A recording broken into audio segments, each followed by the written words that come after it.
So these are cooker controls wiring diagram or circuit. So from the CCU, here we have the CCU. So mostly the circuit breaker for a cooker wiring system is normally higher than the other the rating of other circuit breakers. So it also depends on the rating of the oven. Mostly it ranges between 30 amperes to can be even 40 amperes. One can use even a 40 amperes circuit breaker. So from the CCU, then we have this socket.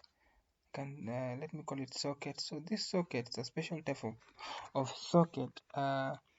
It has these two switches. One switch on the switch on the right is for controlling this extra socket, and then this bigger switch is now the one that switches on the power to the oven.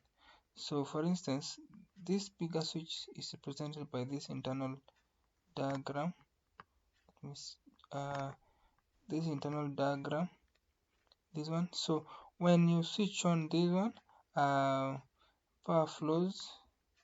As you can see, both the live and the neutral are all switched. So if you switch on, both the live and the neutral are connected to this connector here.